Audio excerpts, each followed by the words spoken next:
Dear friends, welcome to another episode of Today in the Military World. In this video, we will discuss why fighting in the desert has been considered one of the most challenging environments since ancient times. Despite technological advancements easing some aspects of desert combat in the 20th century and even today in the 21st century, fighting in the desert presents challenges that are difficult to overcome. Starting with the most obvious challenges related to extremely high temperatures during the day and extremely low temperatures at night, this thermal amplitude results from factors such as low humidity, where dry air retains very little heat. The desert ground, mostly composed of sand, heats up quickly when exposed to the sun but cools rapidly after sunset, radiating heat into the atmosphere. This leads to a very rapid temperature drop that, depending on the season, can reach as low as -5 degrees Celsius. In other words, a soldier fighting in the desert must be prepared to face temperatures of almost 50 degrees Celsius during the day and freezing temperatures below zero at night. This poses a significant technological challenge for their attire. During World War II, armies dealt with high daytime temperatures by using lightweight uniforms, typically shorts and light shirts, replaced at night by thick woolen pants and jackets. Nowadays, modern armies engaged in desert combat have seen significant advancements in fabric technology, resulting in the development of a layering system. The layer next to the skin wicks moisture away to keep the skin dry, the intermediate layer provides insulation, and the outer layer offers protection against elements like the sun and wind.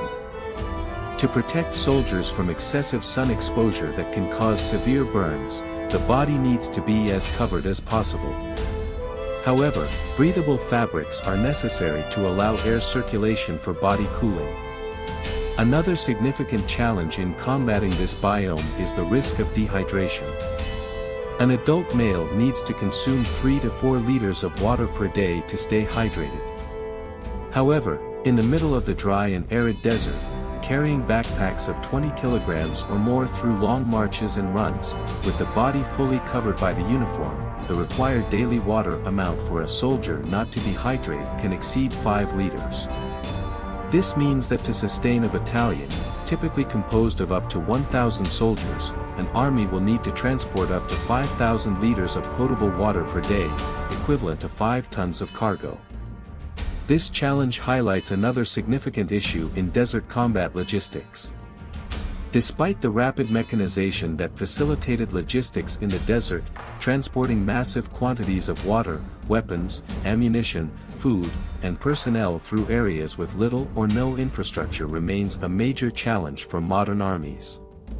Speaking of mechanization, it is widely known that electronic and mechanical equipment does not fare well with sand and dust, as evident in the Apache helicopter during Operation Desert Storm in Iraq in 1991.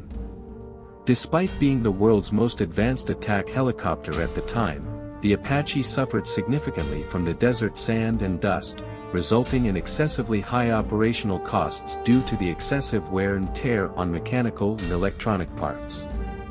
To keep the 270 Apaches operational in the desert, the United States had to take all other helicopters out of operation elsewhere in the world. This led the Pentagon to instruct Boeing to develop mechanisms to prevent these damages, such as using special filters and lubricants. Due to few geographical references, navigation in the desert has always been a significant challenge. During World War II, reconnaissance units operating behind enemy lines often used the same navigation equipment as sailors to orient themselves in the middle of the ocean. However, with the advent of satellite navigation, this challenge has been overcome. Another difficulty, though less visible and challenging to measure, is the psychological toll resulting from combat in the desert.